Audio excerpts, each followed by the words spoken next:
Agora são 7 horas e 53 minutos e o Jornal Brasil Atual faz contato com o coordenador da Vigília Lula Livre, Roberto Baggio, dirigente também do MST.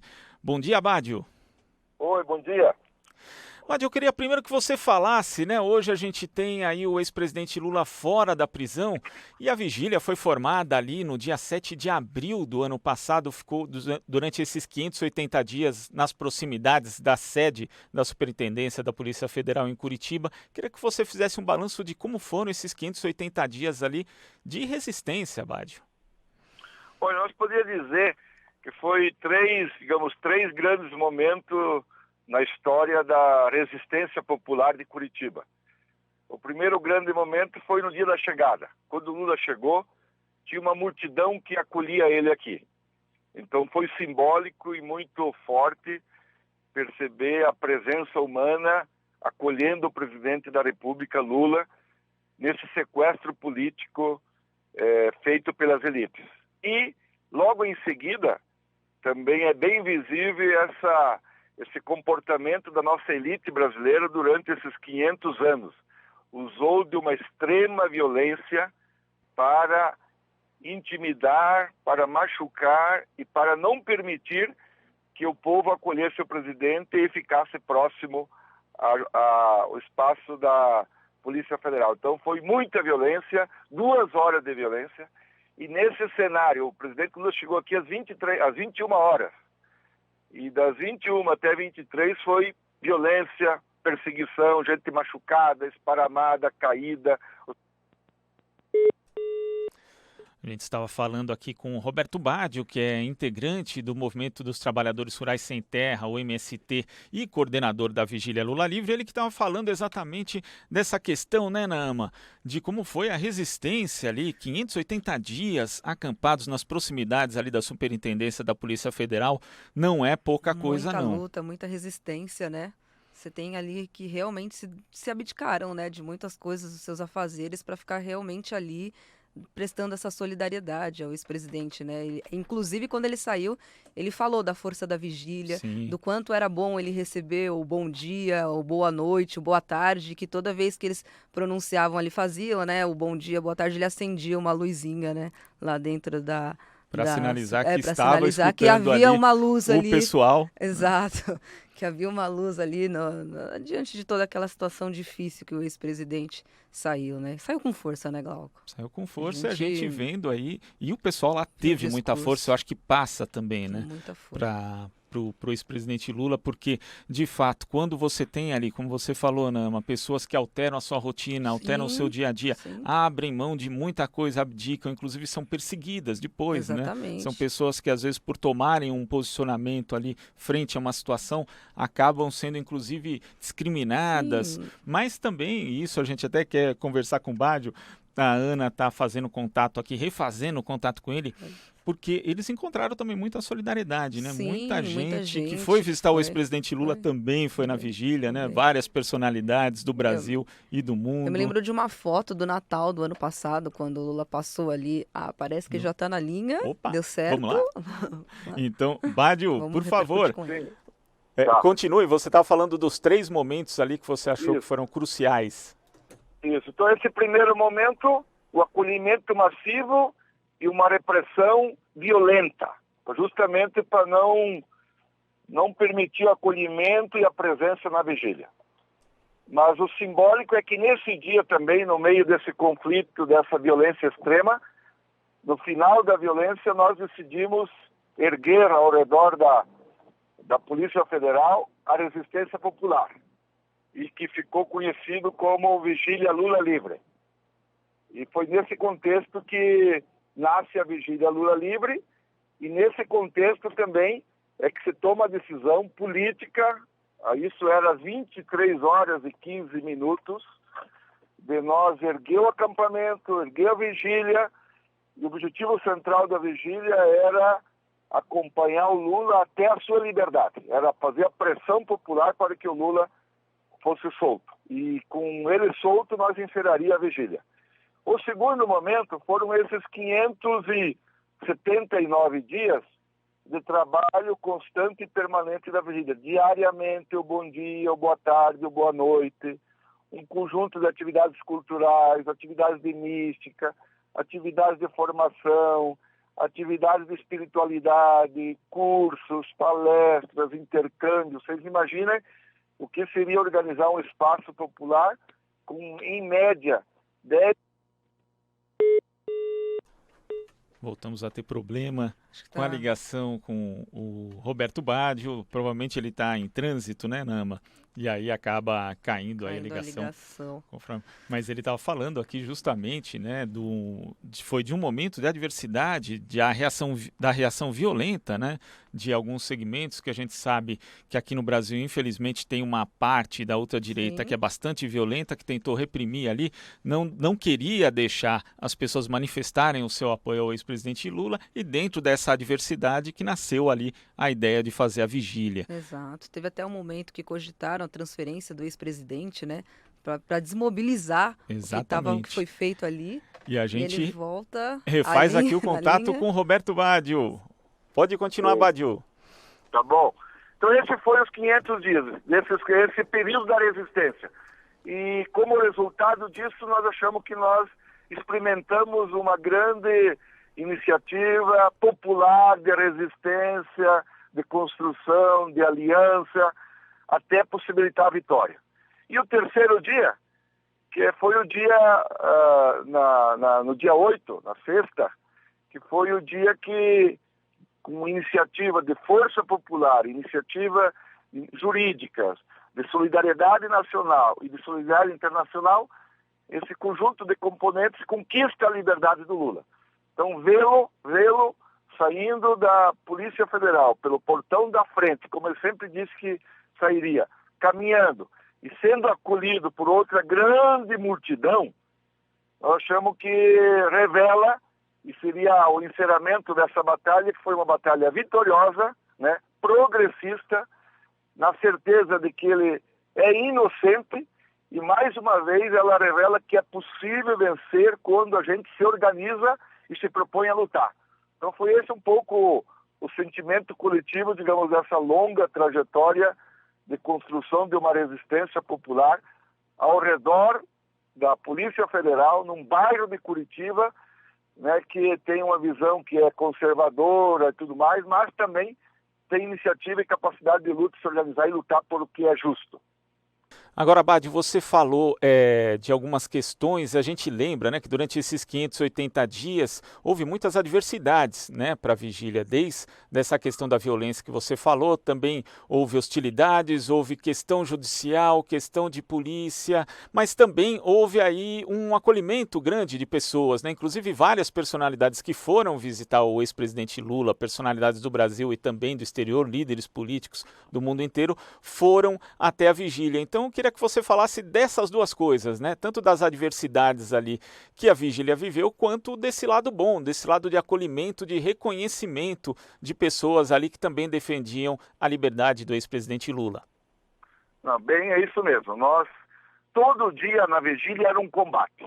E por isso que todo dia precisava ter muito equilíbrio, muita condução coletiva, muita paciência, muita tática em função que a elite branca do aparelho do Estado e da burguesia e dos meios de comunicação não engoliram nós erguer uma resistência popular ao lado da Polícia Federal em solidariedade para alimentar, para estimular o Lula a se manter vivo no combate diário na cela que ele estava lá. Então esse foi uma batalha vencida e todo dia tinha combate. E, de certa forma, nós vencendo, mantendo o equilíbrio, a unidade e a compreensão política que o central era conseguir a liberdade do presidente. Paralelo a isso, dois grandes componentes que sustentou a vigília. A solidariedade do povo brasileiro, a solidariedade do povo curitibano, do povo da região metropolitana, do Brasil inteiro, na forma material de trazer comida, trazer remédio, fazer as pequenas doações financeiras. Foi fundamental do ponto de vista da gente resistir a essa jornada prolongada. Então a vigília se manteve pela solidariedade generosa do nosso povo brasileiro. Paralelo a isso, se completou que o dia inteiro na vigília era um grande dia político. Então, em função que todo mundo vinha para cá, então de personalidades, de autoridades, de artistas, de Prêmio Nobel da Paz, de dirigentes políticos, de grandes autoridades religiosas, de certa forma, atividades culturais, fez um coroamento diário da resistência. Foi esse coroamento, essa solidariedade, essa presença humana de gente que, reconhecendo no Lula um grande ser humano que estava injustiçado, que estava sequestrado politicamente, vinha a Curitiba e demonstrava publicamente isso. Então isso aqui foi criando uma musculatura que deu um caldo político popular de a gente manter acesa esses 580 dias de resistência e de luta popular. Madi, agora com o ex-presidente Lula livre, qual vai ser o futuro da vigília? Porque eu imagino que as pessoas ali tiveram uma convivência muito rica, inclusive do ponto de vista político, como você ressaltou, você tem aí um fortalecimento de relações, de laços de solidariedade entre essas pessoas. Como é que vai ser essa mobilização a partir de agora? Olha, o que é o caldo, digamos, o que é o acúmulo histórico da vigília? Nós acumulamos uma estratégia popular de resistência. E todo mundo que passou na vigília, acredito eu, que são mais de 300, 400 mil pessoas que passaram na vigília durante, digamos, esse período que ela existiu aqui. Então, todas as pessoas que passaram na vigília, que ficaram uma semana, 15 dias ou um mês, ou as pessoas que ficaram um dia ou ficaram algumas horas, saíram daqui abastecidos de um ideário de luta, de consciência, e experimentaram a possibilidade. Então, nós achamos que esse caldo de cultura, de acúmulo popular, vai ser utilizado para as novas batalhas que virão pela frente aí. Então, a liberdade do Lula foi uma batalha conjuntural vencida, que nós chamamos central, porque foi a batalha política central desse período histórico. Porque nesse período histórico é impossível nós ter ganhos corporativos pontuais de reforma agrária, de melhoria salarial, de direitos públicos ou de políticas públicas, em função que tem um modelo que quer nos destruir tudo. Então a vigília foi uma batalha política central. Então, e por isso que ela, de certa forma, uniu toda a esquerda brasileira e possibilitou nós ser vencedor nessa batalha. Agora, abre as outras tarefas do período histórico. Que tarefas são essas? Como a gente vai recuperar plenamente a democracia, como nós vamos erguer nesse país um projeto popular, aproveitando a riqueza que nós temos material, a riqueza de conhecimento, a serviço dos 200 milhões de brasileiros. E para isso tudo, nós precisamos erguer um grande processo popular de organização política que envolva os milhões de brasileiros. Somente isso nós será possível enfrentar a violência das elites e do projeto das elites. Então, a vigília, de certa forma, ela alimentou um combustível que nós imaginamos que todos que passaram aqui, todos que experimentaram aqui, todas as forças partidárias desse país, todas as forças populares, todas as forças sindicais, a cultura popular e a espiritualidade pode se embebecer desse caldo de cultura e de resistência para fazer as batalhas pela frente. Então, eu acho que esse é o próximo passo da luta política brasileira.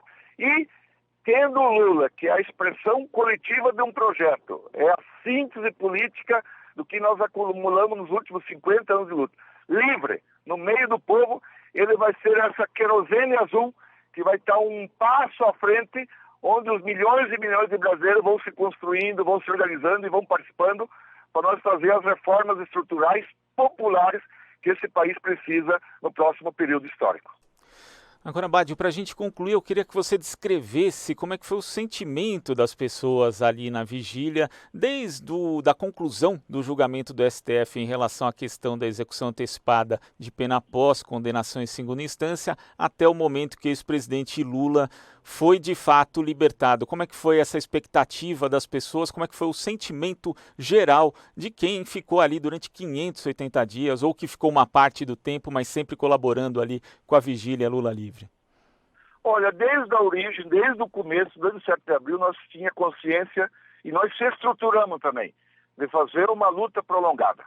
E falamos assim, nós vamos se estruturar para fazer uma luta prolongada para conseguir o nosso objetivo central, que é a liberdade de um ser humano sequestrado politicamente. Então nós se estruturamos do ponto de vista material, do ponto de vista humano, do ponto de vista político, do ponto de vista estratégico, para perseguir esse objetivo aí. Ficamos, nesses 580 dias, cuidando muito bem dessa estratégia para em nenhum momento ser derrotado politicamente. E com isso, com essa cautela, com essa visão estratégica, fomos tomando medidas diárias que alimentassem essa perspectiva. E no dia 7 de novembro, nós ficamos acompanhando todo o julgamento do Supremo e após o último voto do ministro Toffoli, ficou visível que ele votou pela Constituição brasileira. Não teve nenhum tipo de manobra. Ele só alimentou e exigiu que o que existe na Constituição vale para todos os brasileiros. Então, a partir do voto dele, criou um ambiente de esperança e de possibilidade da vitória. E a liberdade do Lula era questão de horas ou de dias. E passamos toda a noite do dia 11 de novembro, do dia 7 de novembro, esperando, imaginando, se articulando a noite toda para o grande momento do dia 8. Então, o dia 8, desde manhã, a vigília já estava tomada, caravanas de todas as regiões do Brasil vindo para cá, mandando mensagem, e aos poucos foi se agrupando, aglomerando uma grande multidão de militantes. Acreditamos nós que no dia 8 de novembro foi o dia com maior presença militante desses 500 dias. Nós estávamos ao redor aqui dos 10 mil militantes, todo mundo esperando e acolhendo e querendo abraçar o Lula. Então foi um momento assim muito especial, muito bonito, ele saindo e sendo carregado, abraçado pelos militantes que estavam aqui, né, recebendo ele pela conquista da liberdade. E o mais importante desses momentos de convívio com ele, que nós tivemos também, nós percebemos duas coisas que são, eu acho, centrais aí. Primeiro, o seu vigor físico. De fato, ele tem uma vitalidade física, está preparado, muito dinâmico, né? E está com saúde física espetacular. E mais do que isso, ele acumulou uma sabedoria humana de trato com as pessoas, de sensibilidade, que é uma forma de um imã que aproxima a gente ao redor dele. E essa é um pouco a sua vitalidade, é o que alimenta ele nas batalhas diárias aí. E nós percebemos isso durante a vigília, de que ele sempre comentava, eu me alimento da vigília, a gente sempre fala, a vigília alimentou a resistência. Então, o Lula é um pouco essa síntese do povo brasileiro, essa síntese que está materializada na cooperação, ou seja, ele alimenta o povo e o povo se alimenta dele, e ele, em função dele carregar e ser portador de um projeto coletivo dos milhões que vivem do trabalho, será essa a força capaz de organizar uma força popular suficiente para nós fazer as transformações estruturais que esse país precisa. Então, eu acho que é esse combustível que está aí e cabe agora a nós utilizar esse combustível nas batalhas que virão pela frente, que vai exigir muita persistência, muito combate, muita organização popular, formar milhares e milhares de militantes, oxigenar a política com participação massiva das massas. Esse combustível reconstruirá o Brasil popular que nós precisamos. Tá certo, Badio. Muito obrigado pela sua participação e até a próxima. Beleza, seguimos avante. Abraços. Abraço. Conversamos aqui com Roberto Badio, coordenador da Vigília Lula Livre, integrante da direção do MST.